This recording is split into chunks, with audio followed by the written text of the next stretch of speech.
યાદ રાખજો, આપણે બોલીએ ચાલીએ વ્યવહારમાં જેવી રીતના રહીએ, દરેક વસ્તુની આપણને ખબર હોય એનું પરિણામ શું હોવાનું છે ખબર છે. પરીક્ષામાં જેણે બહુ મહેનત કરી હોય, નચિંત થઈ અને હોઈ ગયો હોય, એને ખબર હોય કે 5-10% આડાવડા થાય, બાકી નાપાસ નથી થવાના, એ 100%ની વાત છે.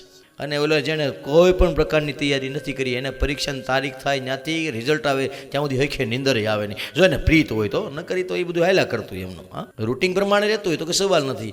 ભવિષ્યમાં જે થવાનું છે એનું પરિણામ મને તમને ખબર છે. આખી જિંદગી જેણે ધૂમ્રપાન ગીર્યું હોય, હા, આખો દી જેણે ઈ દાજર્યું હોય, એને ખબર જ હોય ઠોઠો શરૂ થાય એટલે કે ટીબી આવેલું પડ્યું છે.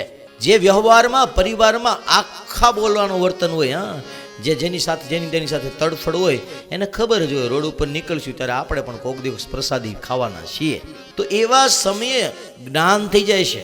અને એ જ્ઞાન માટે તો કેટલાય લોકોએ સમજાવ્યું, ભાઈ આ સાચું છે, તમે જે કરો છો એ ખોટું છે. તમને વિશ્વાસ અપાયો તમારા ગુરુએ, તમને વિશ્વાસ અપાયો તમારા ભગવાને, કે તમે વિશ્વાસ રાખો.